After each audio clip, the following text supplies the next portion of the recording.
No me sale.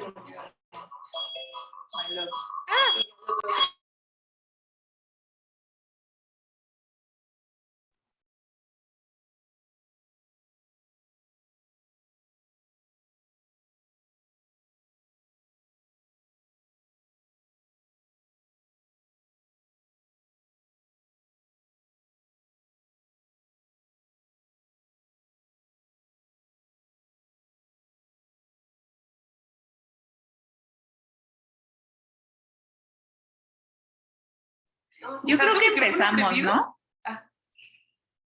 ¿Quiénes estamos? Solo estamos nosotros. Sí, Mariana, ya empieza, por favor. Hola, va. Hola. Gracias. Bueno, va a empezar Vic. No supe cómo.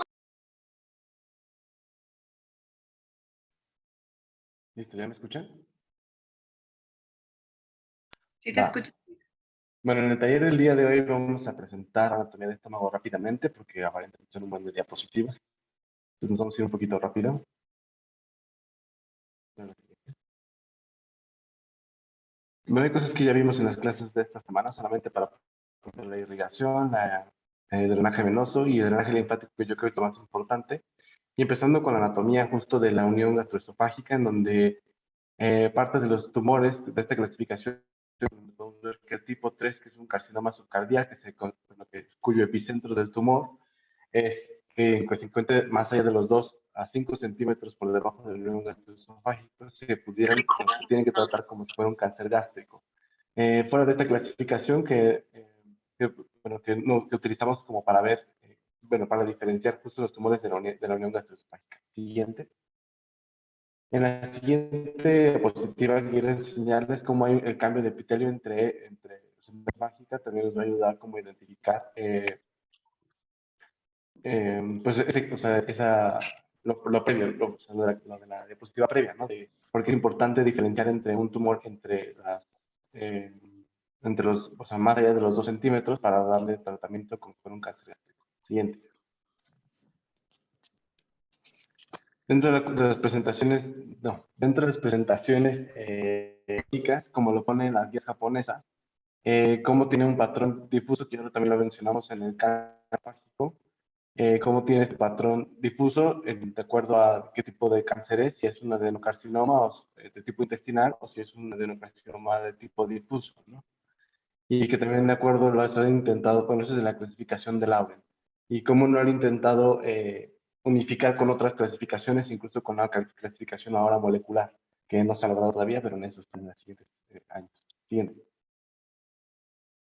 Entonces, dentro de la vascularización, rápidamente, vamos a ahí no puedo poner un señalador, pero lo más importante, que también lo vamos a mencionar en el taller, es identificar el tronco celíaco, ya que a partir de ahí, que es la primera rama después del diafragma, las gástricas izquierdas, una para hacia arriba, pero del tronco celíaco identificarlo porque también identificar en la tomografía, porque también de ahí parten los niveles ganglionares asociados a este, ¿no? Entonces ahí está la gástrica izquierda, la esplénica que está por detrás y entonces también identificarla y ya de ahí salían todas las demás ramas, ¿no? Entonces la irrigación del estómago, nada más recordar que tiene varios, como lo pone la JCC8, varios subsitios, que sería pues la curvatura menor, el antro, el antro, el píloro, el antro, el píloro, y bueno, entonces los menciono rápido porque son 5.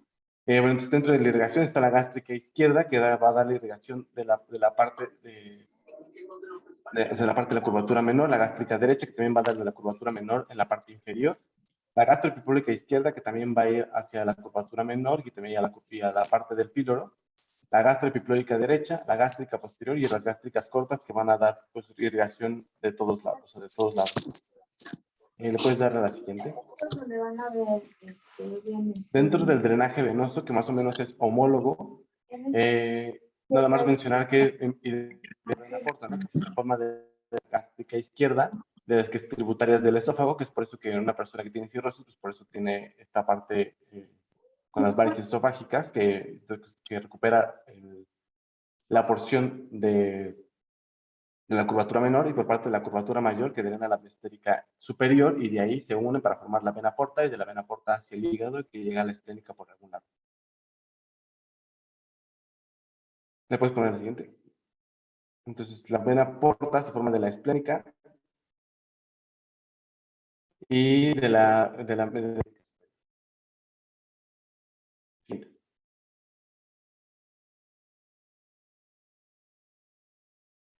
entonces, dentro de la inervación tenemos un plexo parasimpático que va a dar, bueno, que está del nervio vago anterior, que sería del nervio vago izquierdo, y del nervio vago posterior, que es de la rama derecha.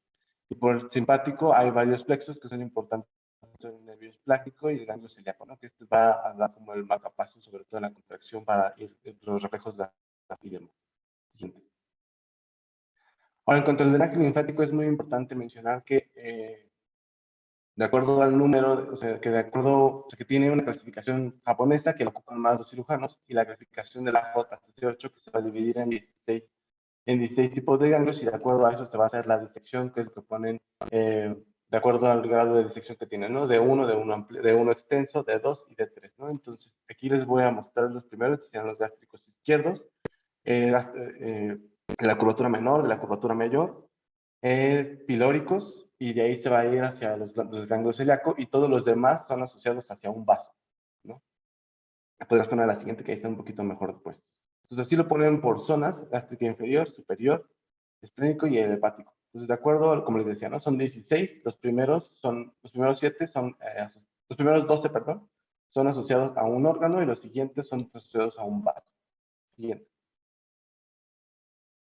Entonces, de acuerdo a la clasificación japonesa que los pone como están aquí, solamente mencionar que es más o menos parecido y lo podemos identificar de forma sencilla, empezando de arriba hacia abajo, los que están pues, inferiores al esófago, de ahí los de la curvatura menor, de ahí los de la curvatura mayor, suprapilóricos, infrapilóricos, y luego la que sigue. Y luego los que van también o sea, ya asociados como a un vaso o asociados a algún otro órgano, pues aquí los ponen, ¿no? Asociados al hilo esplénico, asociados al páncreas, al ligamento hepatoduodenal, que sería, bueno, no lo puedo poner, pero aquí está, ¿no? Hepatoduodenal. Siguiente, por favor, porque ahí también hay en este mismo.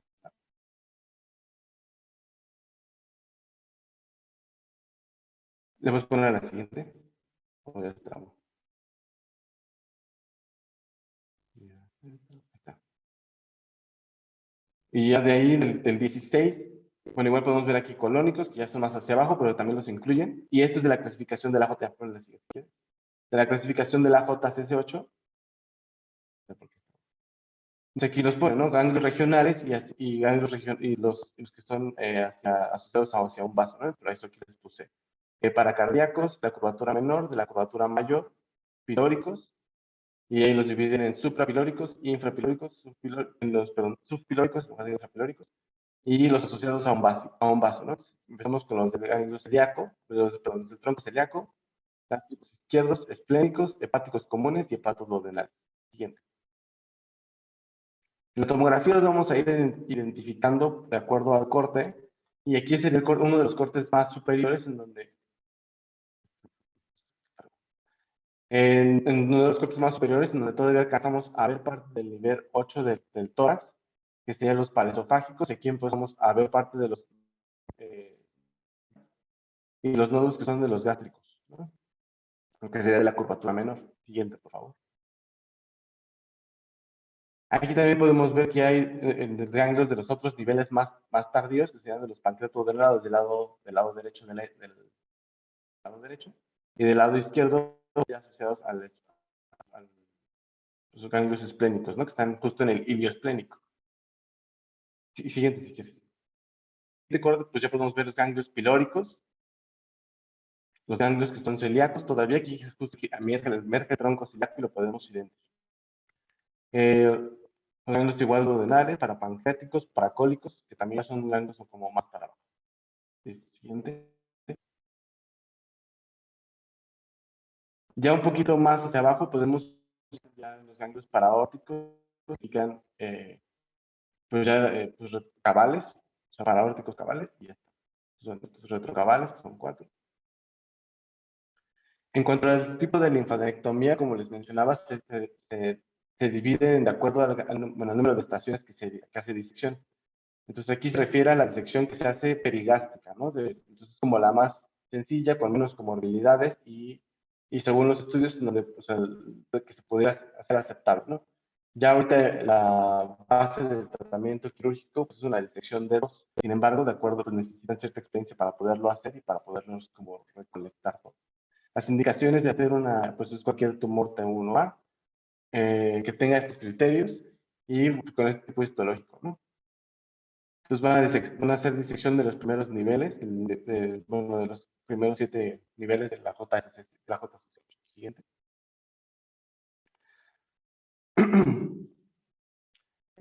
Luego, en la literatura japonesa, ellos hacen esta versión como extendida sobre qué hace, sobre la sección ganglionar, sobre la sección ganglionar extra, sobre los niveles 8, 9 y 11P, que es de la clasificación japonesa que ellos hacen. La siguiente.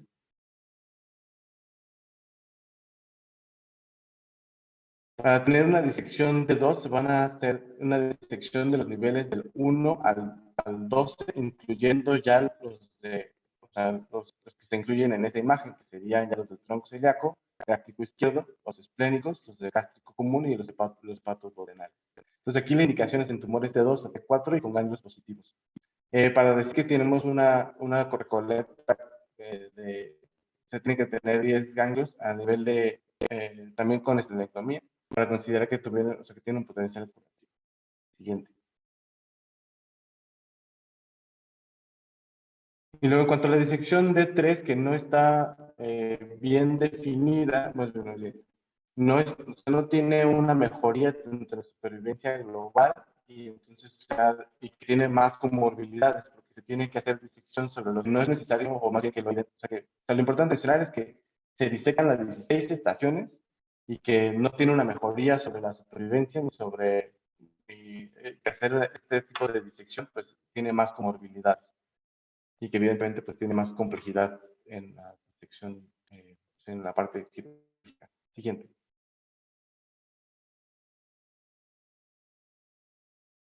Entonces aquí nada más les quise poner un resumen acerca de qué niveles se disecan, de acuerdo al nivel, si es un de 1, cómo se disecan 1, 3, 4, 4, de acuerdo a la clasificación japonesa, y de acuerdo cómo se hace la extendida del D1, D2, que se agrega 8, 9, 11 y 12, y para nada más.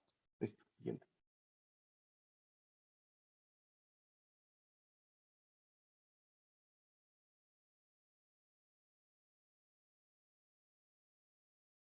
Y bueno, aquí a forma de cómo se hace eh, en resumen, del 1 al 16, del 1 al 6 es T1, del 7 al 10 cuando se agrega eso, cuando se agrega del 7 al 10 es un D2 y cuando se agregan los 16 niveles es un D3. Entonces primero son perigástricos, luego más linfadenectomía y normalmente se agrega menos, o sea, más de acuerdo a cómo esté puesto en el esquema de radioquimioterapia. Siguiente. Entonces, en estas tomografías solamente pues, o sea, les quise mencionar cómo están predispuestos los niveles ganglionares, sobre todo los niveles regionales. Estos los primeros, o sea, los regionales, que serían los gástricos internos, bueno, digo, de la curvatura menor, mayor, subpilóricos y parapilóricos. Se ve aquí de acuerdo a los cortes, se puede ir viendo cada uno. En la siguiente, aquí se ven ya los niveles ganglionares más centrales del tronco celíaco, gástrico izquierdo, esplénico, hepático y hepatoduodenal. Siguiente. Y nada más mencionando que de acuerdo o sea, de acuerdo de la unión gastroesofágica, cómo se hacen distintos tipos de de patrones de metástasis de acuerdo a la resección en pacientes que son los que tienen tumores de la unión gastroesofágica y hacia dónde se van y de acuerdo a la histología, que se acuerdan que tienen dos tipos de histología, ya sea del carcinoma o carcinoma escamoso, y hacia dónde y hacia qué niveles pues se llevan, ¿no? Entonces, de acuerdo a la unión los tumores de la unión gastroesofágico, pues van a tomar los niveles 1, 2 y 3, y de ahí pues van a ir hacia más abajo. Siguiente.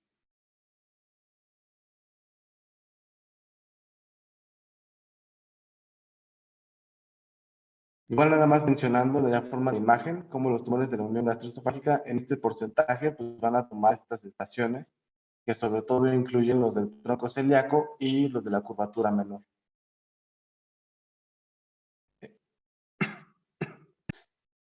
Y ya nada más, o sea, como de acuerdo a cómo de acuerdo al tamaño del tumor, cómo se deberían de hacer las disecciones ganglionares. Esto es como solamente una propuesta de cómo hacerlo en los tumores que son de la unión gastroesofágica en clasificación de T2 a T4, ¿no? Y que están localizados a 2 centímetros a más allá de la unión gastroesofágica, o sea, un CWAR 3. Nada más. Y nada más mencionando los ganglios, o sea, o sea qué tipo de eh, diseminación ganglionar pudieran llegar a tener, y nada más recordar que el nódulo de Virchow, pues supraclavicular izquierdo, el nódulo de Irish, eh, se me acabo de olvidar el nombre, ¿no? Y el nódulo de la hermana María José, que es perigástrico, o sea, periumbilical.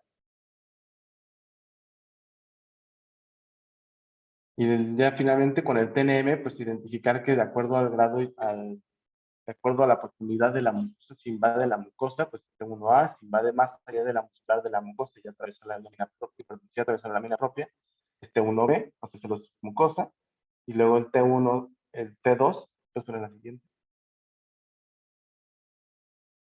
T2 que llega a más allá de más allá de la muscular propia, y T3 más allá de la subserosa, y T4 más allá de la serosa, y del T4 se va a dividir en dos si llega más allá o hacia estructuras adyacentes como es el páncreas.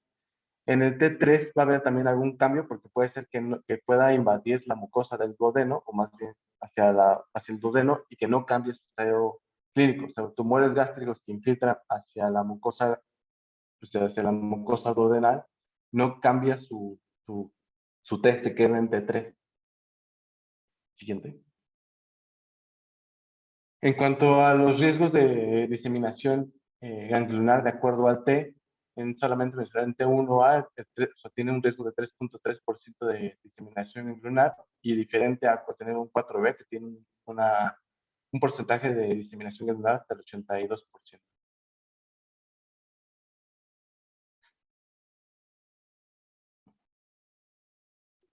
Ya si quieres.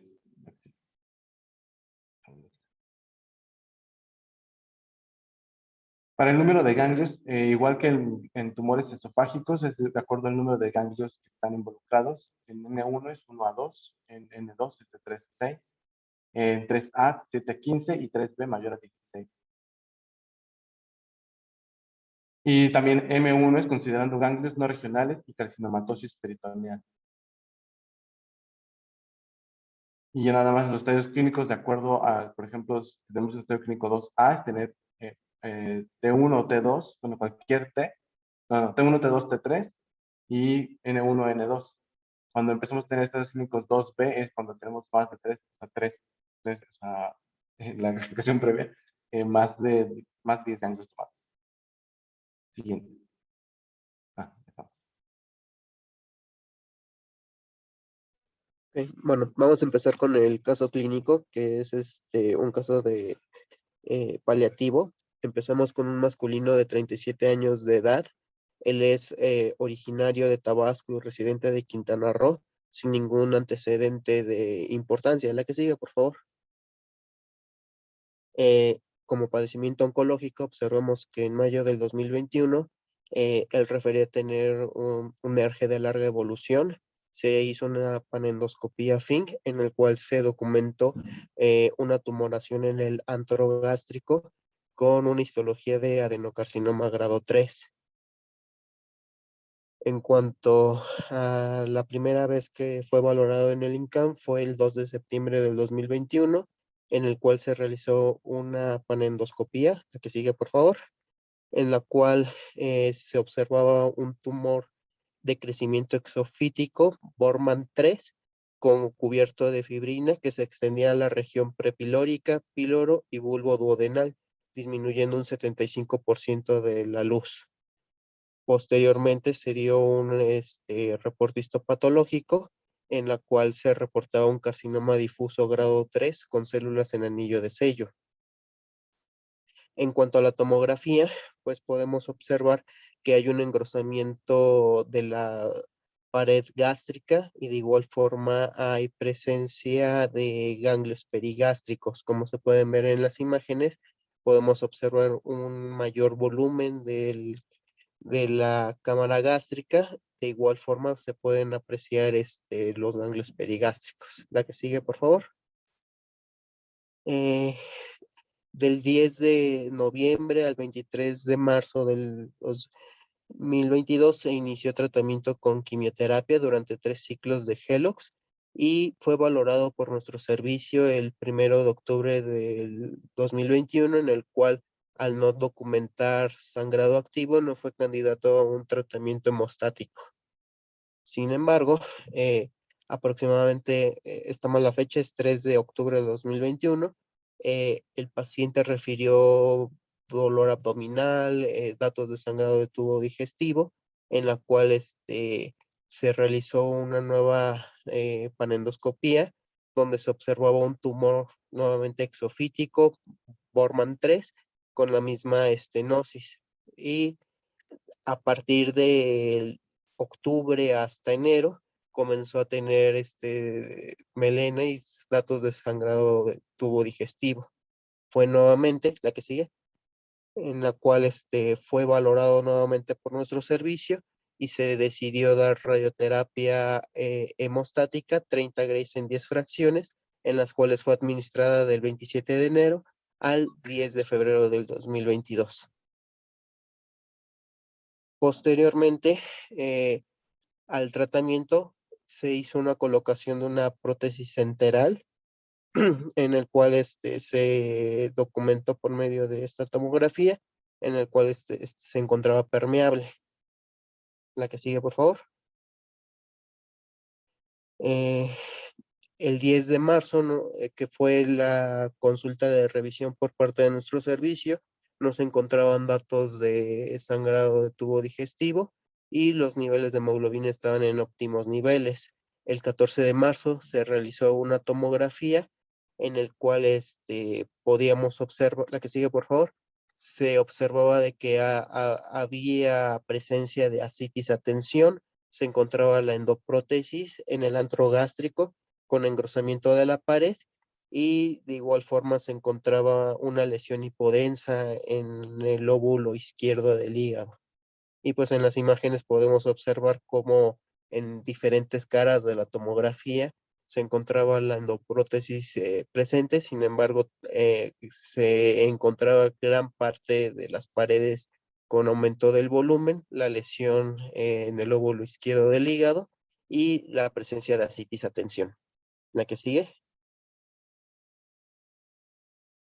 Posteriormente fue valorado el 23 de marzo por oncología médica, en la cual se da tratamiento con paclitaxel como segunda línea. Sin embargo, el 13 de abril tuvo una toxicidad hematológica en el cual se propuso cambiar el tratamiento de Taxanus versus tratamiento con cuidados paliativos. Sin embargo, el 20 de abril tuvo sangrado de tubo digestivo nuevamente y anemia grado 3, por lo cual fue derivado a la unidad de cuidados paliativos. La que sigue, se hizo una endoscopía en la cual tuvo el estómago con abundante contenido biliar. Se observaba una mucosa de aspecto infiltrante con áreas ulceradas cubiertas por fibrina y estas pues se encontraban con una prótesis metálica permeable. Como diagnóstico, siguió teniendo una clasificación de Bormann 3, pero con estenosis maligna en la región antropilórica y sin ningún manejo por endoscopía que ofrecer. Por lo tanto, pues a partir del 22 de abril fue derivado a cuidados paliativos, fue egresado a su domicilio como mejor soporte médico.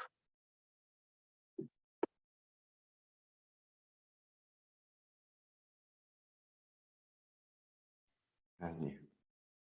Dentro de las indicaciones de radioterapia paliativa que muchas veces nos interconsultan, solamente definir que es para tumores irresecables en etapa clínica avanzada.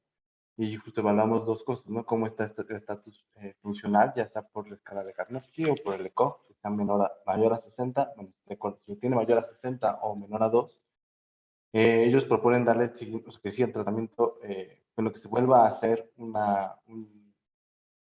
perfil mutacional para evaluar eso, y de acuerdo a eso proponer quimioradioterapia.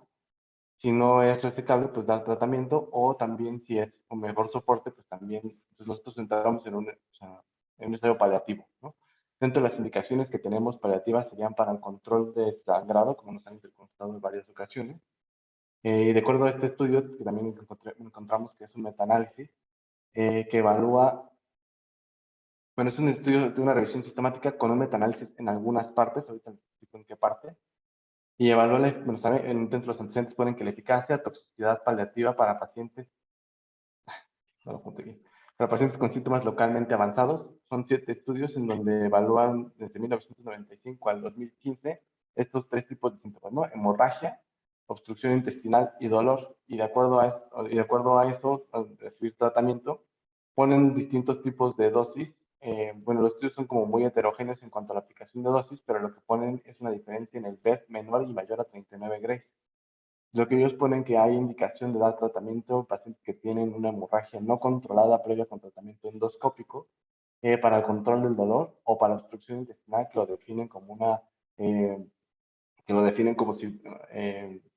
como disminución de la tolerancia a la vía oral, a sólidos, a líquidos, y la respuesta, o sea, ya sea parcial o total, de acuerdo a la recuperación de cualquiera de los dos. Y ellos encuentran estos resultados, ¿no? Que se controla hemorragia en un 74%, dolor en un 67%, no, que todavía regresa a la previa, 67%, y la obstrucción intestinal con una resolución al 68%.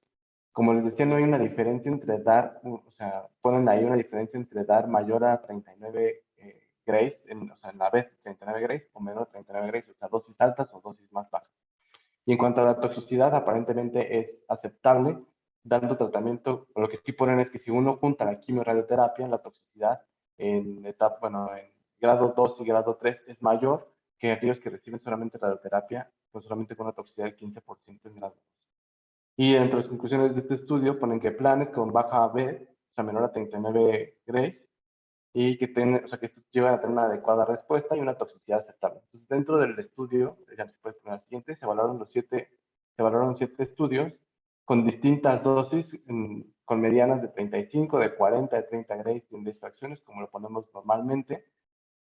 Y aquí con este número de pacientes, y también se evaluó si requirieron en algún momento también otro tipo de intervención, o transfusión sanguínea, o si cambiaron de quimioterapia.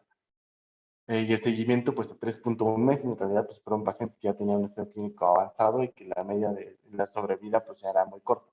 Siguiente, por favor. Entonces, todos estos, pues, son estudios retrospectivos. Se trabó. Ahí está. Y luego en esta tabla solamente les quise poner en qué porcentaje se obtenían respuesta, ¿no? O sea, los pacientes que tenían, o sea, los síntomas, ya sea por sangrado o dolor o obstrucción intestinal, y cómo vieron las tasas de respuesta, ¿no? Y en este ya forest plots podemos ver cómo se pone a favor de dar radioterapia para el control del dolor, para el control de la obstrucción intestinal. Siguiente. Siendo la verdad muy heterogéneo con una iota amplia, pero bueno, siguiente. Y aquí les decía, ¿no? Lo de los grados lo de la dosis aplicada, en realidad no tiene una P significativa en caso de recibir más menos 39 Gray en la vez. Siguiente. Y la toxicidad pues parecería aceptable, sobre todo tener grado 3 en los pacientes que recibieron quimio-radioterapia versus los que solamente recibieron radioterapia. Siguiente. Únicamente aquí, como comentario, o sea, como resumen de lo que comentó Vic, realmente en la NCCN, pues la única indicación que dice es para enfermedad irresecable, pacientes inoperables, en el contexto de control local con quimio-radio, pero pues creo que más que pacientes que tengamos para adyuvancia aquí en el instituto, lo que tenemos son pacientes que nos interconsultan a cada rato principalmente para RT hemostática. Y de hecho, justamente por eso pusimos este caso, el anterior, bueno, este que estamos viendo ahorita, porque lo comenté con el doctor Hinojosa y él me dijo, pues es algo que usualmente hacemos más que de un caso de adyuvancia, y realmente sabemos que no hay una guía que nos diga estos son los volúmenes que vas a contornear, dependiendo del artículo. Por ejemplo, en este metaanálisis refirieron que utilizaron el GTB era ya sea todo el estómago o solamente el tumor, y daban un CTB de 5 milímetros y un PTB de 1 centímetro, es decir, se daba una expansión total de 1.5. Pues dependiendo obviamente del instituto o de donde nos encontremos, son los márgenes que damos. Y las dosis, como dijo Vic, o sea, ellos utilizaron una BET de 39 grays como corte, pero las dosis que utilizaron fueron desde 8 grays en dosis única. El que más se utilizó en todos los estudios que se evaluaron fue 30 en 10, pero incluso llegaron a utilizar esquemas convencionales de 50 en 25. Entonces, no hay algo como que bien establecido o algo estandarizado, pero pues sabemos que nosotros en el contexto paliativo tenemos papel en la obstrucción intestinal, es decir, intolerancia a la vía oral, ya sea a sólidos, líquidos o a ambos, en el contexto de una hemorragia que no se puede manejar por medio endoscópico y en el contexto de dolor. Nada más como comentario.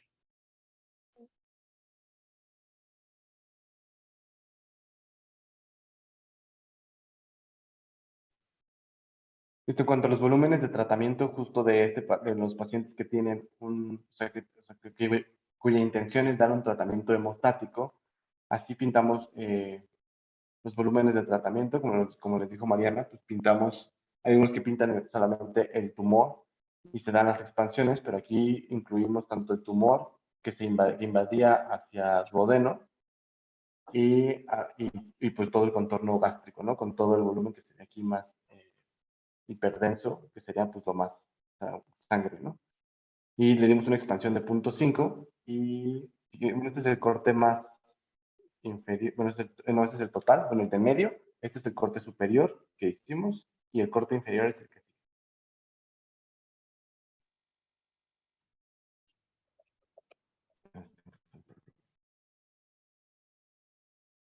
Bueno, por cuestiones de tiempo vamos a continuar con el siguiente caso clínico, que es el ya de radioterapia adyuvante. Ok, se trata de un hombre de 38 años, sin antecedentes de importancia, sí con tabaquismo positivo, pero con un índice tabáquico no significativo y un etilismo ocasional que no refieren en notas exactamente de cuánto. Él inició en 2014 con epigastralgia, se realiza por eso una endoscopia que se reporta sin alteraciones. De ahí se dejó sin ningún manejo y hasta junio del 2018 empezó con vómito, diarrea y continuó con la epigastralgia, por lo que se le dio manejo sintomático sin mejoría. Por persistencia de la sintomatología se vuelve a realizar una endoscopia FINC que reporta un tumor en la incisura angularis con bordes mal definidos de 2.5 centímetros y el reporte histopatológico de la biopsia fuera del instituto fue un adenocarcinoma gástrico. Posteriormente inicia con hematemesis y melenas y es referido por el reporte histopatológico con nosotros lo conocemos el 4 de abril del 2019 y a la exploración física el paciente cuello sin adenopatías, el abdomen blando, depresible, sin palpación del tumor, sin datos de irritación peritoneal, pero con dolor a la palpación en epigastrio y en hipocondrio izquierdo. En la revisión de laminillas del 9 de abril se reporta un adenocarcinoma poco diferenciado, o sea, grado 3, de tipo difuso con células en anillo de sello y una tinción de Wartin que es general, de Wartin-Sarri que generalmente busca la presencia de Helicobacter pylori y estaba negativo. Se realiza ese mismo día de la revisión de laminillas una PAN-2 que reporta una tumoración ulcerada a nivel de la incisura angularis, aproximadamente de 3 centímetros de diámetro con una extensión hacia la curvatura menor, de bordes elevados, irregulares, eritematosos, con centro de fibrina escasa y friable al roce con el endoscopio. El antro sin lesiones evidentes, por lo que lo reportan como un tumor gástrico en incisura Bormann 3. El 12 de abril se realiza una TAC toracoabdominal contrastada que reportó un engrosamiento de la pared del estómago con reforzamiento heterogéneo a nivel nuevamente de la incisura angularis en relación al primario conocido. Y también reporta una adenopatía adyacente a la curvatura menor de 10 milímetros en el eje corto y un quiste hepático de 6 milímetros en el segmento 8.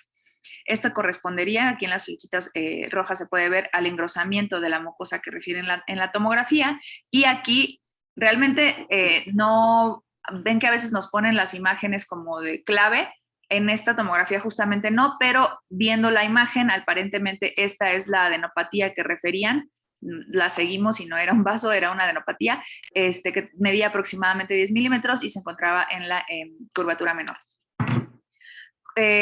Por el dolor persistente, el 29 de abril lo ve clínica del dolor y le inicia manejo con morfina. El 2 de mayo se sesiona el paciente y se considera candidato a una laparoscopia diagnóstica para valorar la resecabilidad y, de ser posible, se planeó realizar una gastrectomía total con linfadenectomía de 2. El 28 de junio se realiza la laparoscopia, el paciente resecable, por lo que se lleva una gastrectomía total con disección ganglionar de 2 y se realiza una esófago y una anastomosis en Y de Roux, en donde en los hallazgos macroscópicos reportan con un tumor en la curvatura menor de 5 centímetros estenosante cerca de la incisura angularis que invade microscópicamente hasta la serosa y con ganglio sospechoso en los niveles 3, 4, 5 y 6. Y en el reporte histopatológico, un adenocarcinoma grado 3 de tipo difuso con células en anillo de sello, ulcerado infiltrante, con infiltración hasta la serosa y con invasión vascular linfática, neural y perineural extensas y 19 de 130 ganglios resecados con metástasis, los bordes negativos. Por lo tanto, debido a que tenía infiltración hasta la serosa, tenía 19 ganglios de 130 positivos, se diagnostica con un adenocarcinoma poco diferenciado de tipo difuso de antro gástrico, que fue una etapa clínica 3, ya que era un CT4A, CN1 por el número, por la tomografía con el ganglio positivo, sospechoso, CM0, y una etapa patológica 3 por un PT4A por la infiltración hasta la serosa, PN3B por el número de ganglios positivos, CM0. L1, L nos refiere a la invasión linfática, B a la venosa, que estaba negativa, PN a la perineural, que estaba positiva, son dicotómicas, 0 ausente, 1 presente, y R0 porque los bordes estaban negativos. Con base en esto, el 17 de julio se sesiona nuevamente y por los hallazgos patológicos, los ganglios positivos principalmente, se decide dar quimio-radioterapia adyuvante.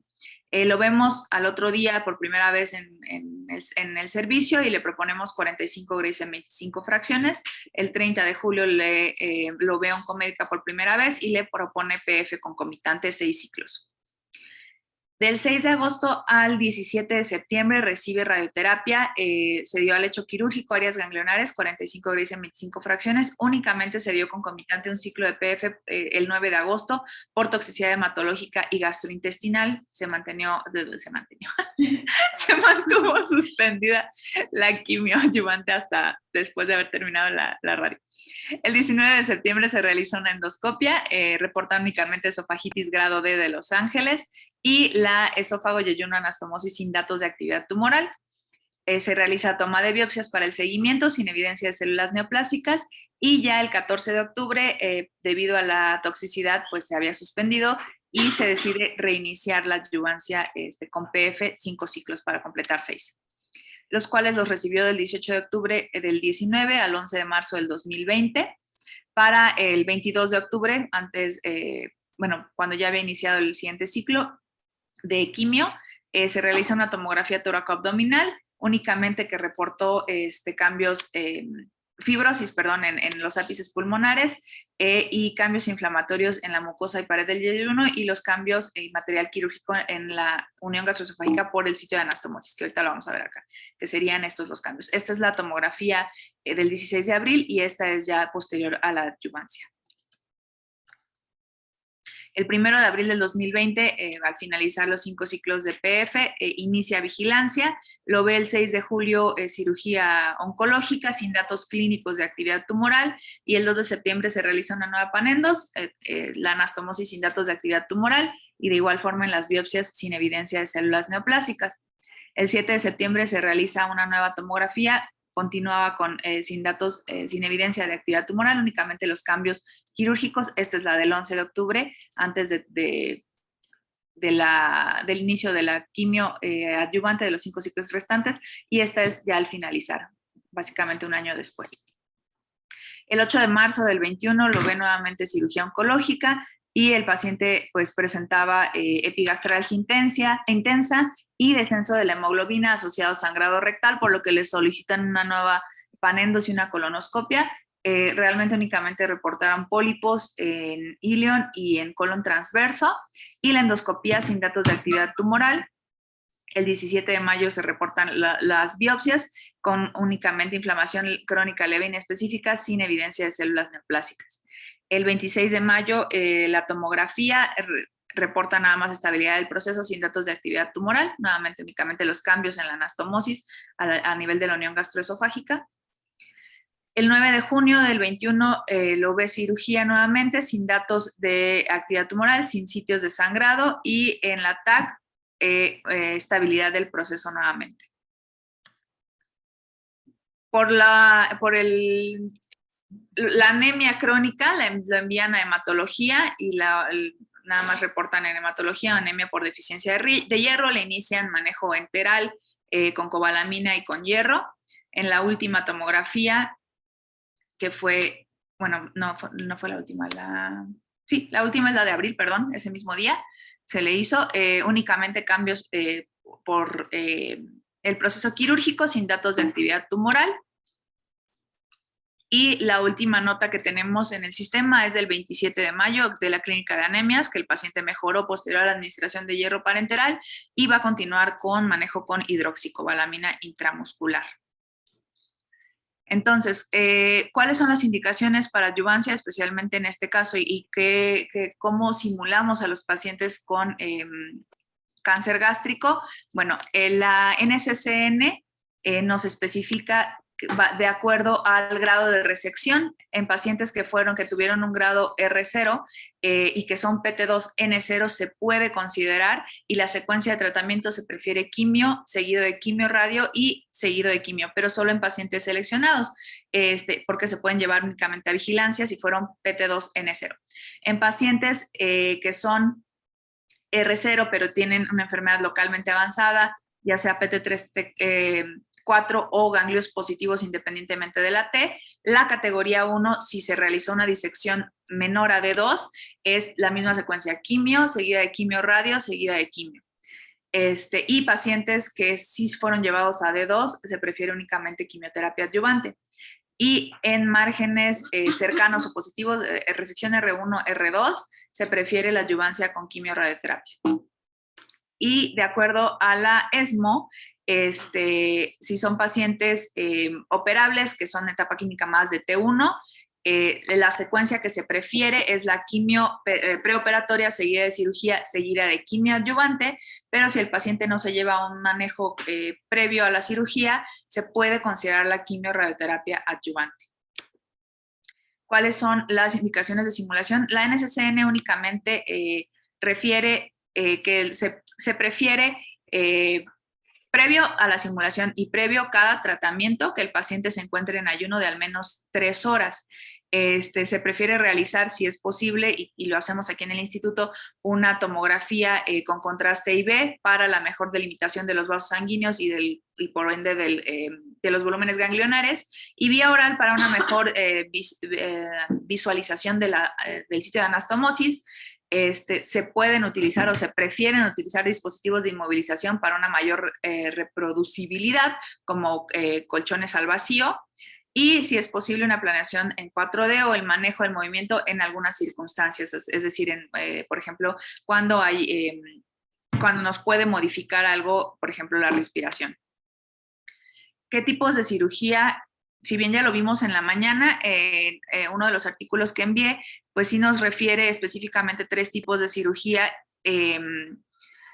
que se realizan dependiendo de la localización del tumor, y con base en esto, pues para que nosotros podamos más o menos identificar las estaciones ganglionares que se editan una vez que la anatomía se altera posterior a la cirugía. Y también vamos a hablar rápidamente de los patrones de falla.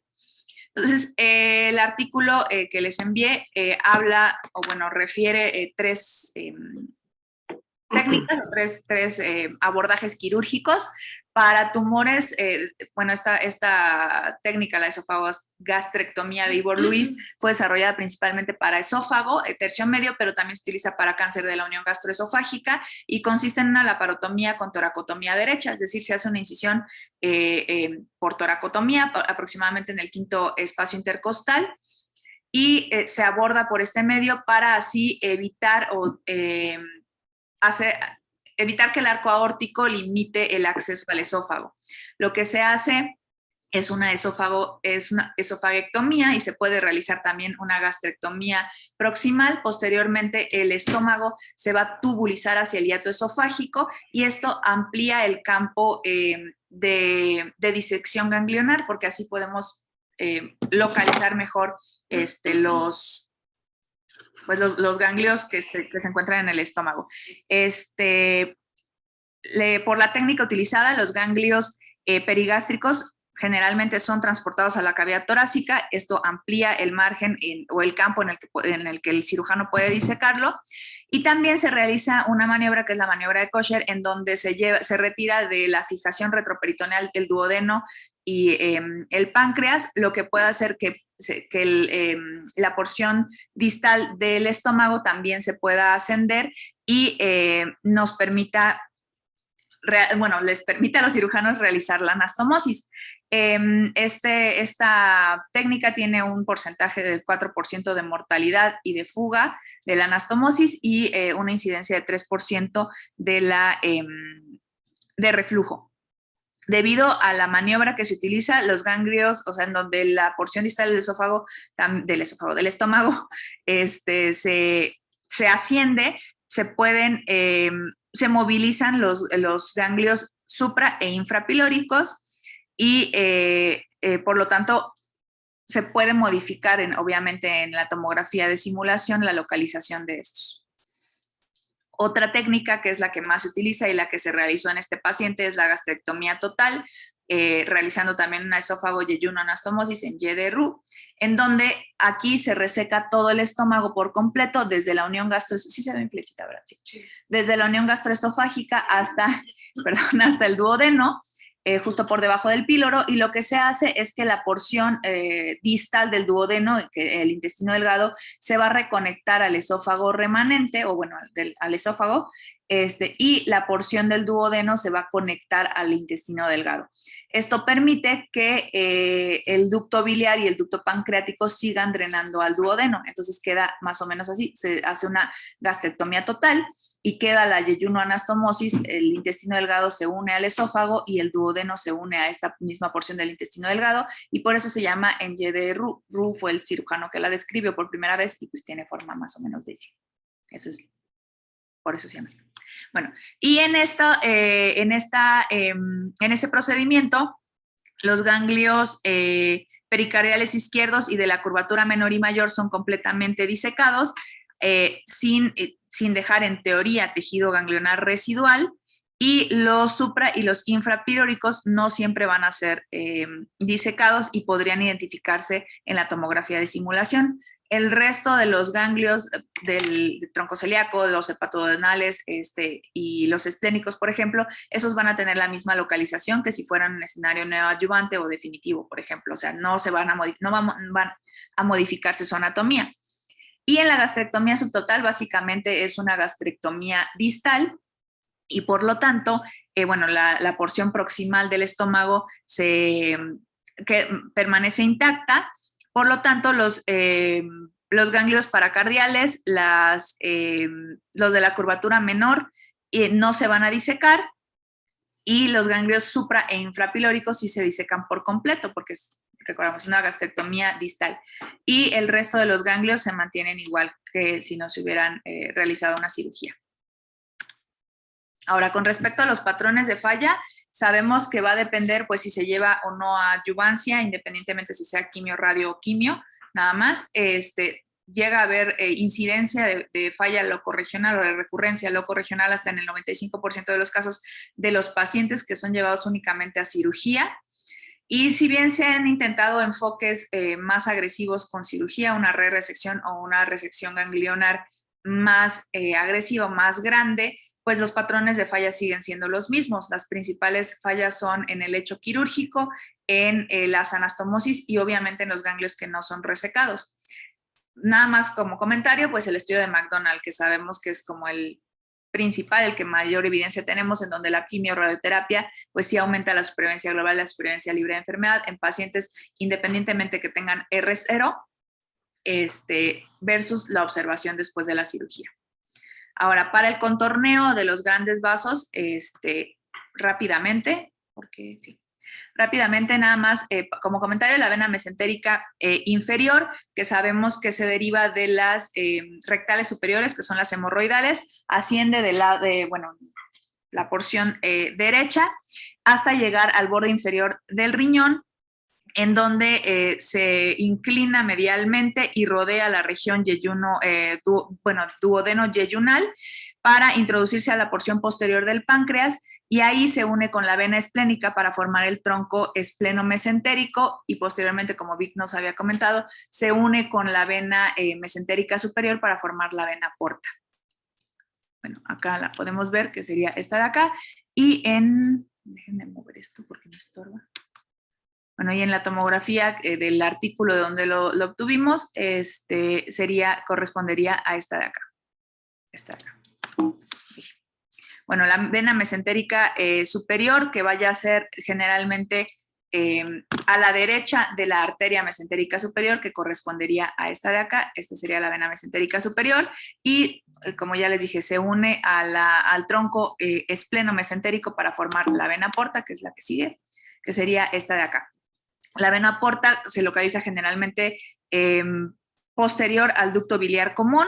Se deriva de la confluencia de la mesentérica superior y el tronco espleno mesentérico, y sabemos que se va a dividir en una vena porta anterior y posterior derecha y una vena porta izquierda, y divide al hígado en un segmento superior y en un segmento inferior.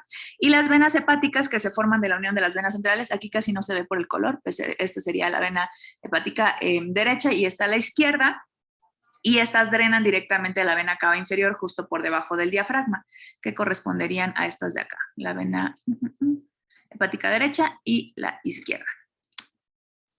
El tronco celíaco, que sabemos que es la primera rama de la aorta abdominal, que correspondería a este de acá, y creo que se ve mejor en el 3D. De hecho puse también, es que esto me estorba. Bueno, whatever. No, nada. Y bueno, sabemos que el tronco celíaco se divide en 3 ramas que corresponden a la gástrica izquierda y a la esplénica del lado izquierdo, y posteriormente también forma del lado derecho la hepática común. Y la hepática común, que a su vez forma que sería esta de acá, la hepática común, forma las arterias hepáticas propias y las gastroduodenales. Y la arteria mesentérica superior, que vaya a ser, acá en el 3D se puede ver mejor, correspondería al tronco celíaco, y esta a la arteria mesentérica superior. De acuerdo a este artículo, nos refiere que está 1 centímetro caudal al tronco celíaco, aproximadamente a la altura de L1. Y únicamente la vena cava inferior, que sabemos esta se origina en las venas ilíacas primitivas, aproximadamente en L5, va a ascender del lado izquierdo, derecho de la columna, a la columna lumbar, y va a entrar por la porción posterior, la cara posterior del hígado, y atravesar el diafragma por medio del orificio de la vena cava inferior o el orificio cuadrilátero, y drenar hacia la aurícula derecha. Y ya. Bueno, dentro del contorneo de los ganglios linfáticos, vamos a tomar en cuenta también el reporte histopatológico. La que sigue, por favor. En cuanto al registro positivo de metástasis, encontramos el nivel de la curvatura menor, curvatura mayor, los ganglios infrapilóricos, nódulos propiamente del tronco celíaco y de la arteria esplécnica. La que sigue, por favor. De los cuales, pues bueno, aquí ya están representados en color. Podemos observar también toda la irrigación y como mencionó Mariana, tenemos que tomar en cuenta la cirugía que se realizó. La que sigue, en este caso, pues fue una gastroectomía total, en la cual en la siguiente imagen podemos observar el corte tomográfico. La que sigue. Aquí en un corte coronal podemos observar cómo se comunica el esófago a través del intestino delgado y del duodeno, como ya se había mencionado. En la siguiente imagen vamos a observar también el mismo corte, pero con una vista con contraste vía oral. Y como parte de ganglios, de acuerdo a la que sigue, de acuerdo a su número de T y la localización de las metástasis, se tienen que contornear los ganglios perigástricos, los del tronco celíaco, porta hepatis, los pancreatoduodenales y los suprapancreáticos. En este recuadro podemos observar cuáles son las indicaciones de radiación y cuáles son las delineaciones del volumen. En este caso, como ya se mencionó, se realizó una gastrectomía total y los ganglios del 1 al 6 van a estar confinados al lecho quirúrgico prácticamente. La que sigue, por favor. La que sigue, que esta es la indicación que le había comentado.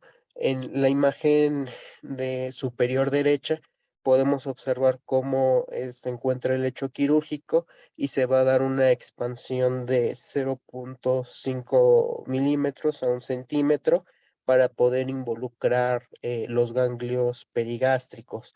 Eh, en la siguiente imagen podemos observar, la siguiente diapositiva, por favor. A su derecha tenemos la gástrica izquierda, en la cual va a involucrar desde el borde superior, que es el cardias, al borde inferior, que es el tronco celíaco. Del lado izquierdo realmente es de que está en contacto con el hígado y el lecho quirúrgico. Ahí podemos observar prácticamente la región que se va a involucrar de la arteria gástrica izquierda y de igual forma pues se va a dar una expansión de 0.5 a 1 centímetro.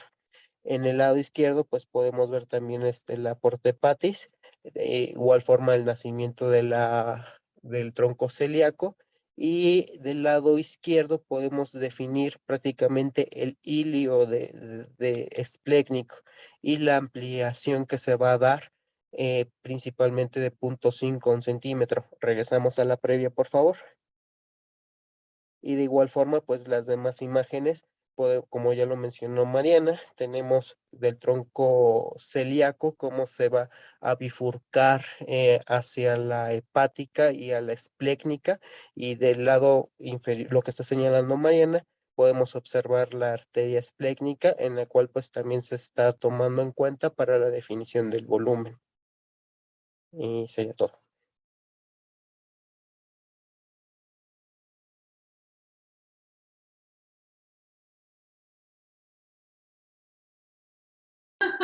Ya. Gracias. Buenos días, continuando con el contorneo de volumen del lecho tumoral. Es importante lo que ya comentaron mis compañeros, considerar el tipo de cirugía, si fue gastrectomía total o subtotal, la localización inicial del tumor para el contorneo de las regiones ganglionares afectadas y el TNM, sobre todo el T y el N, que nos van a marcar también qué tan amplios vamos a hacer con nuestro CTV de lecho. Ay. Bueno, y bueno, es que ya lo comentaste, lo de los tipos de cirugías que van a ser importantes porque vamos a considerar los sitios de anastomosis para hacer nuestro CTV de lecho. Por lo tanto, tenemos que identificar y conocer las generalidades. Por ejemplo, si es un tipo de cirugía de Rux, como ya nos comentó Mariana, pues conocer que vamos a tener el CTB de anastomosis esófago yeyunal, y posteriormente hacia caudal tenemos que buscar el sitio de la anastomosis del duodeno con el yeyuno. A veces los cirujanos van a dejar eclipse en esta zona, pero nosotros tenemos que buscarlo intencionadamente por anatomía, siguiendo la cabeza del páncreas, y que de hecho vamos a ver que Nancy Lee incluye cabeza de páncreas y duodeno como parte del CTB del lecho. Es importante que nosotros sepamos la localización del tumor porque nuestro volumen va a cambiar bastante. Tenemos del lado izquierdo la imagen de un tratamiento con IMRT en el caso de un cáncer gástrico proximal, y como en estos pacientes tenemos que abarcar 4 centímetros de esófago distal y los ganglios paraesofágicos, si se dan cuenta, los órganos de riesgo que más nos van a costar trabajo que pasen, pues va a ser el corazón, ¿no? Estar pegadísimos y muy hacia superior. En cambio, en los casos de un cáncer gástrico distal, no abarcamos ni tenemos que meternos con los ganglios paraesofágicos ni con el esófago distal, pero tenemos que bajarnos hasta la anastomosis duodenal. Entonces vamos a tener gran bowel dentro de nuestro volumen y una mayor dosis al riñón, sobre todo del lado izquierdo, y al hígado. Entonces vamos a tener aquí diferencias en cuanto a los órganos de riesgo comprometidos y a los volúmenes ganglionares de acuerdo a la localización de nuestro tumor. Para las guías de contorneo solamente está estandarizada la que se usaba hace mucho tiempo en 2D, que fue de hecho la que se empezó a usar en el INTEGRU 0116, que es el estudio de McDonald, en el cual ellos marcaban como estándar el sitio de anastomosis quirúrgica más 2 centímetros de margen proximal y 2 centímetros de margen distal. Pero como sabemos, esto está guiado por estructuras óseas y eran volúmenes muy grandes y tenían bastante toxicidad, sobre todo hematológica y pues digestiva. Se daban campos con 2 entradas de asa anterior y 2 posteriores. Para las técnicas 3D que usamos hoy en día, no hay un consenso sobre el contorno del volumen del lecho tumoral. Sin embargo, lo que han usado estudios como el ARTIST y lo que marca el Nancy Lee es lo siguiente que vamos a ver a continuación. En caso de disecciones incompletas de que haya un tumor residual o márgenes positivos, pues el GTB va a ser el tumor residual. En caso como en este paciente que estamos viendo el caso clínico, que no hay tumor residual, que de hecho fue un R0, pues no tenemos GTB, solamente nuestro CTB del lecho tumoral. Y aquí que debemos de incluir el lecho tumoral, la anastomosis quirúrgica, y si es un tumor distal, meter el muñón duodenal, más las áreas ganglionares según la escuela japonesa que ya nos explicó Irving. En este caso, al ser un tumor de la cisura angularis, o sea distal, vamos a ver que los ganglios que tenemos que meter son los que les puse aquí en la pantalla, y si se dan cuenta, los que tuvo positivos este paciente, pues justamente son los que están aquí, el 3, el 4, el 6, el 9 y el 11, ¿no?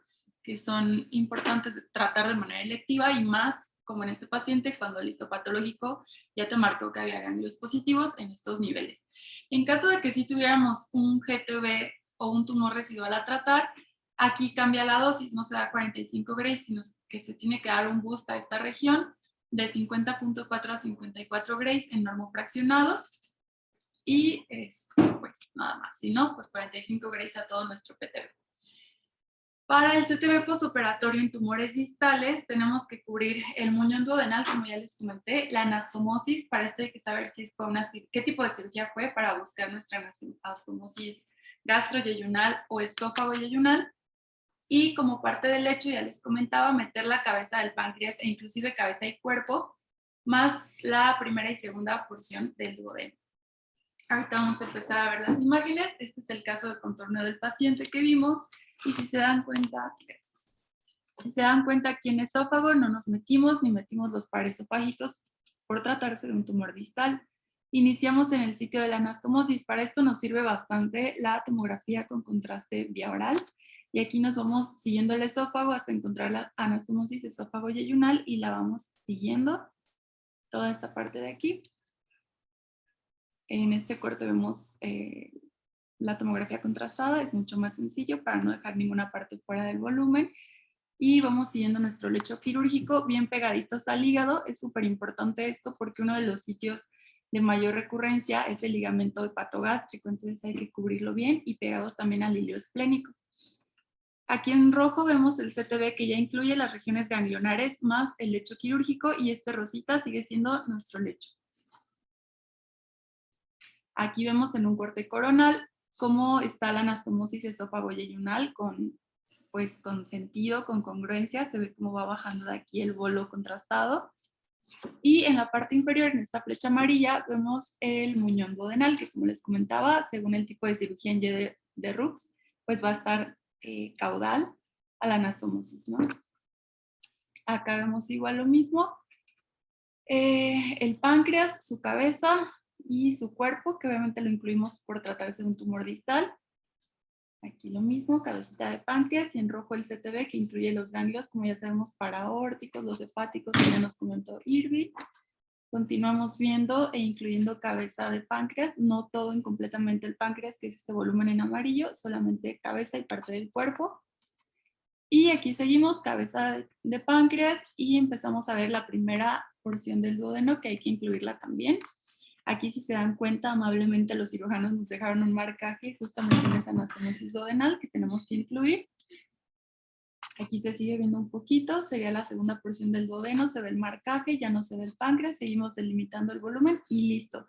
Ahí se acabó la anastomosis del muñón duodenal y ya solamente seguiríamos contorneando nuestro volumen ganglionar hasta, en este caso lo hicimos hasta L2, como ya nos comentó Mariana, en L1 estaría la arteria mesentérica superior, que también se incluye, por eso nos bajamos hasta paraórticos a este nivel. Y aquí en este video es el CTB, cómo quedó ya, incluyendo tanto el lecho, la anastomosis, el muñón duodenal y los ganglios correspondientes a este paciente.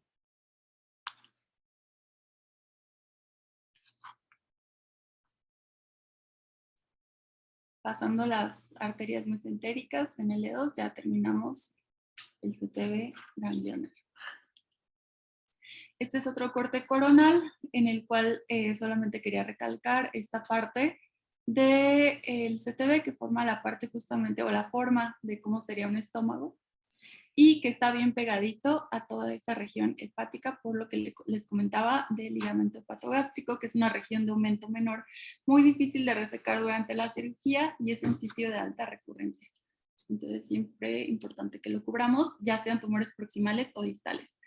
Para el PTB solamente marca la literatura una expansión en todos los márgenes, superior, laterales, inferior, de 1 centímetro mínimo para poder dar una cobertura a las incertidumbres.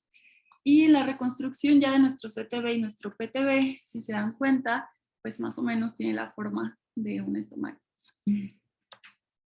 Para la evaluación del plan, es importante recordar nuestra mnemotecnia CB-CHOP, el contorneo que ya describimos detalladamente, y la siguiente letra es la B de BIM o ACES, hay que ver el tipo de técnica que tenemos.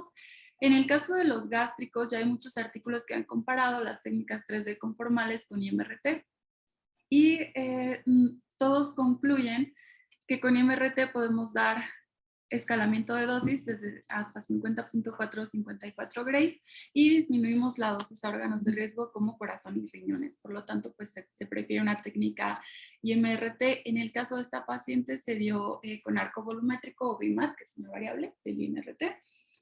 Y pues bueno, siguiendo con la letra C de cobertura, nuestro PTB, aquí se me fue, es 42.9 Grays, la dosis que cubre el 95% de nuestro PTB, que correspondería a una cobertura de 95% de dosis a 95% de volumen, lo cual se encuentra dentro de lo aceptable, con una de min y una de 50 del 100% de la dosis, más menos 2, que está dentro de lo que nos marca la guía ICRU. Aquí vemos el DBH, los órganos de riesgo y pues el PTB 45, ¿no? Con esta cobertura. Eso es en el histograma dosis-volumen, pero posteriormente sabemos que tenemos que revisar corte por corte, que no haya puntos fríos y obviamente que no haya un punto caliente de dosis. Aquí vamos viendo que realmente todo nuestro PTB está cubierto, excepto en algunos cortes superiores por la cercanía con órganos de riesgo como pulmón. Ahí tenemos algunos puntos fríos, pero el resto está perfectamente bien cubierto con el 95% de la dosis.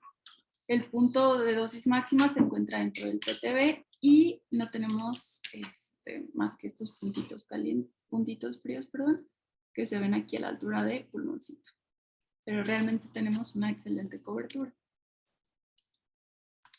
Ahora, la siguiente letra es la H de homogeneidad. En este plan tuvimos una dosis máxima puntual del 52.7 grays, que equivale al 117%. Si bien está alto, para técnicas de IMRT nos refieren que 115 sería lo aceptable, pero sacando el índice de homogeneidad, estamos dentro de parámetros aceptables en 1.1. Y el D2, que es la dosis clínicamente significativa, está en 47 grays, que corresponde a un 104%, que está dentro de nuestras metas óptimas de tratamiento. Siguiendo la O de OARS, pues sí tenemos una excelente cobertura, pero ¿a qué costo, no? Aquí estamos viendo la curva de 18 grays, que sería el Demin máximo para riñoncitos, sobre todo del lado izquierdo por la lateralidad de nuestro, pues ahora sí que de nuestro, anatómicamente del estómago, y la dosis que llega a hígado también. Entonces, sobre todo hay que cuidar en tumores distales, riñones, hígado y bowel. Aquí vemos los órganos de riesgo que tenemos que cuidar siempre, los constraints que nos marca el Quantec y cuánto le llegó a nuestro paciente. Si se dan cuenta, todos pasan. El riñón izquierdo es el único que pasó así rayando con una Demin de 17.4 grays. Y el bowel, aquí hicimos una pequeña trampa. Realmente si pintamos el bowel normal, el B45 le llegaba casi a 250 cc, o sea, no pasaba. Pero si nosotros cropeamos el bowel fuera del CTB, pues aquí vemos que sí pasa. La dosis que recibe 45 grays corresponde a 142 centímetros cúbicos. Entonces, bueno, si lo dejamos todo el bowel, incluyendo lo que se mete al CTB, no hay manera de que pase, pero sigue siendo pues una toxicidad gastrointestinal aceptable, la que estaríamos esperando de todas maneras. En caso de tumores proximales, que pasa el corazón si nos da más lata, en este caso pues realmente no, un Demin de 4 porque estamos muy lejos del corazón.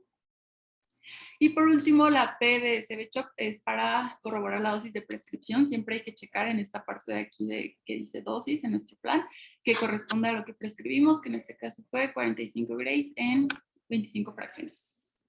Y sería todo.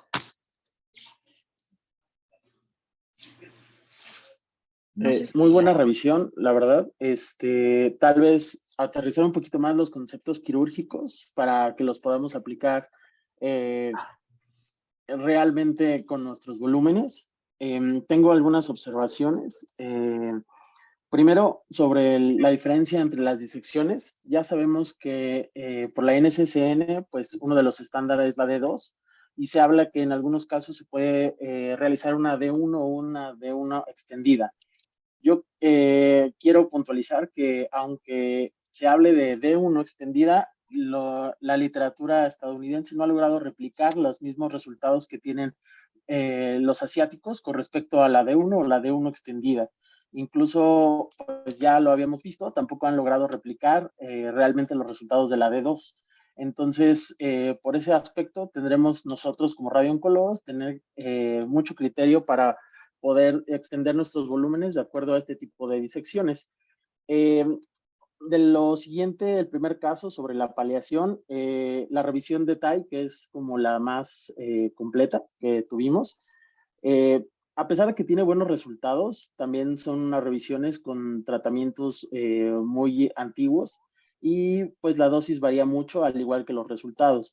Metodológicamente no podemos asegurar que ese sea el porcentaje que tenemos de resultados, ¿no? Sobre todo en la parte del dolor, es muy importante que nosotros sepamos que por lo menos con las nuevas tecnologías, el tratamiento de radioterapia para la paliación del dolor en estos pacientes es la radioterapia dirigida al plexo celíaco o la radiocirugía estereotáctica. Eso es algo muy importante porque hablar de paliación en cuanto a toda la enfermedad y esperar un resultado para disminuir el dolor, pues solamente se llega a lograr en el 55% de los casos, y eso considerando que los resultados en estos estudios son muy heterogéneos. Se habla que probablemente sea hasta un 20% lo que se pueda disminuir con una radioterapia que no está dirigida al plexo celíaco. La segunda opción para los pacientes, si es que nosotros llegamos a tener acceso a ella, sería el bloqueo del plexo celíaco con la radiocirugía dirigida al plexo celíaco. Entonces, esto nos va a dar una recuperación de hasta el 68% y una disminución del 70% en la toma de analgésicos para estos pacientes. Lo siguiente es en cuanto al intento de dar una radioterapia definitiva. Recordemos que la supervivencia en los pacientes con enfermedad irresecable localmente avanzada a 5 años es hasta el 20%. Y aquellos pacientes con enfermedad considerada metastásica o para paliación se da hasta un 7% máximo. Por lo tanto, en el contexto de la enfermedad localmente avanzada y resecable, el esquema de radioterapia definitivo no está considerado. Es muy importante que consideremos que recordar que es una enfermedad macroscópica y resecable, y entonces dar una dosis de 45 a 50 grays, pues prácticamente no le vamos a hacer nada a la enfermedad. Tendríamos que escalar la dosis. Sí existen por lo menos 3 estudios, 2 de ellos están en curso, pero hay un estudio chino, el cual sí evaluó la quimio-radioterapia definitiva. En el contexto de radioterapia como única modalidad de tratamiento para pacientes irresecables, no existen realmente buenos resultados, ni siquiera existen estudios, solamente son pacientes que están dentro de revisiones retrospectivas. Entonces, si nosotros queremos ayudar a un paciente con enfermedad irresecable o que nos lo envían para paliación, debemos de considerar fuertemente platicar con oncología médica para ofrecer el tratamiento si es que nosotros queremos dar tratamiento definitivo, por lo menos asociarlo a quimioterapia, una quimioterapia que pueda ser tolerada por el paciente. Si no es así, lo mejor sería solo darle el tratamiento de 30 grays, el tratamiento paliativo, porque elevamos la morbilidad y la mortalidad, además de que vamos a ocasionar que los pacientes en esta oportunidad que nosotros creamos que le podemos dar, no puedan tolerar más quimioterapia paliativa, y considerar que también nuestro tratamiento tiene un alto porcentaje de sangrado, ¿no? Tanto el tratamiento con quimio radio se ha reportado hasta un 30% de probabilidad de sangrado gastrointestinal, y cuando nosotros damos el tratamiento con radioterapia paliativa únicamente, vamos a tener un porcentaje de resangrado casi del 35%, por lo menos dentro de los próximos 6 meses. En el consultorio vemos mucho de estos casos que envían, ya sea porque ha estado sangrando el paciente constantemente o porque realmente hay un sangrado, ¿no? En el consenso de St. Gallen sí que está acotado que una de las indicaciones puede ser que durante los primeros 3 meses haya tenido una disminución constante de la hemoglobina, aunque no tenga sangrado activo. Pero esa es la única indicación que se tiene, ¿no? Obviamente aumenta el riesgo de morbilidad también en los pacientes que tienen menor hemoglobina. También el KPS, por lo tanto, es mucho menor. Entonces debemos considerar si lo mejor sería darle un tratamiento con radioterapia o que continúe con un esquema de quimioterapia. También eso debe estar pues dentro de nuestro juicio clínico. Ahora, sobre todo en la adyuvancia, es muy importante que estemos seguros de cuáles son las diferencias en cuanto a los volúmenes, ¿no? Víctor, ¿nos podría recordar cuáles son las estaciones N1 y N2?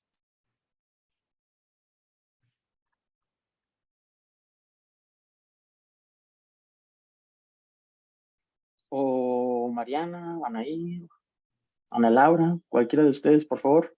Las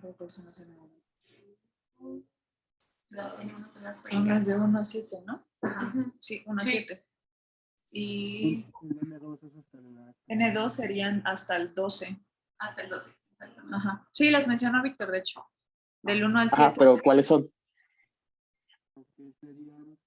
Ah, ¿quieres que mencionemos los...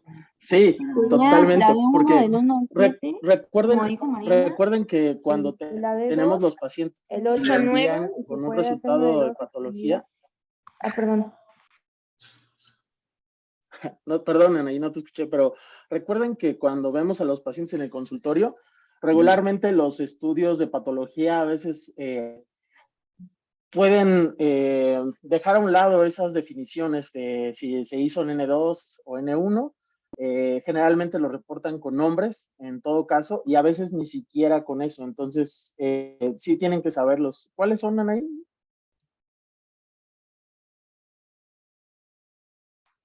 Pues, o sea, el número es de 1, del 1 al 7, que es la imagen que acaban de poner, que es como Bueno, trampa de no.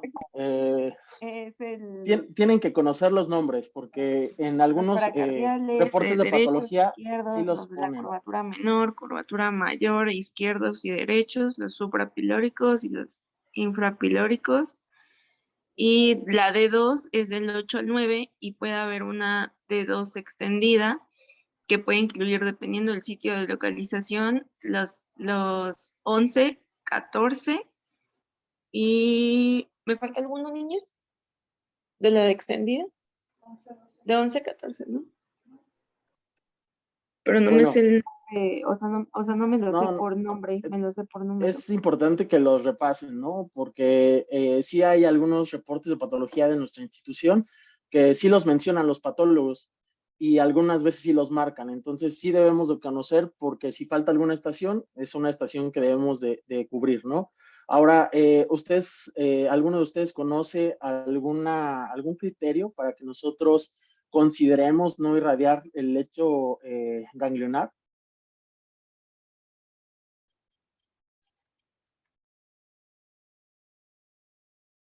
Ana Laura, ¿tú sabes?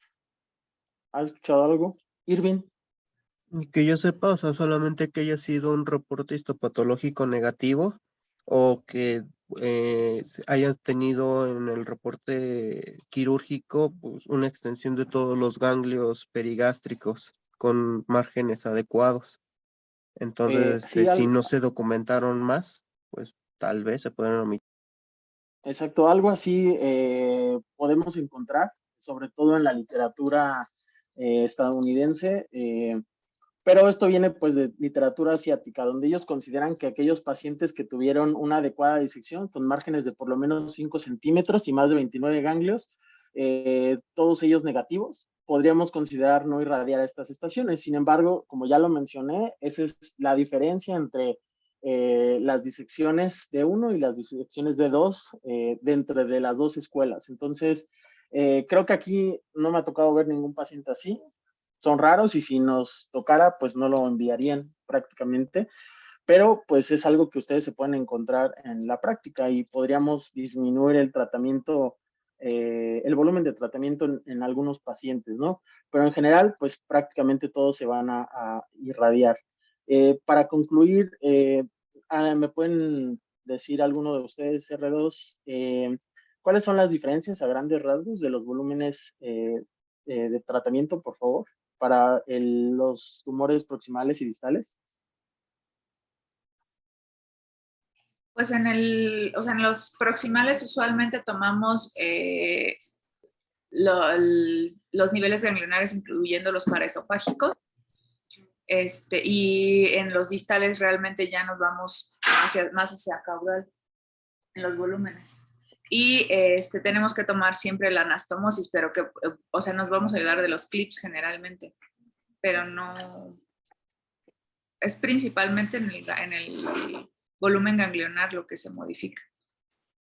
Bueno, las lesiones proximales, recuerden que debemos incluir también el hilo esplénico y la parte medial izquierda del diafragma, sobre todo en el volumen de tratamiento. Si es que no, la cirugía no se extendió más allá, no necesitamos llegar hasta L3, podríamos llegar hasta L1, pero siempre y cuando cubriendo por lo menos los ganglios de la arteria mesentérica y los paraórticos, ¿no? Las lesiones distales, pues no olvidemos incluir la primera porción del duodeno, como ya lo mostraron en el volumen de tratamiento, y podemos omitir en estos pacientes el hilo esplénico. Con respecto al volumen de tratamiento que mostraron, no es necesario realizar el corte del intestino para que nos quede el volumen. Lo mejor y lo que tenemos que hacer es realizar el tratamiento con respecto a la tomografía del diagnóstico y la de simulación. Eso nos va a dar la pauta para saber qué hasta dónde se extendía el tumor, qué parte estaba tomando y sobre todo para delimitar bien nuestro lecho. Entonces, eso puede ser que haya sucedido, que no se haya realizado la revisión de la tomografía pretratamiento, y pues obviamente nos tenemos que expandir nuestro volumen para cubrir adecuadamente cualquier zona de riesgo. Por mi parte, pues creo que eso es todo. No sé si alguno de mis compañeros tenga algún comentario.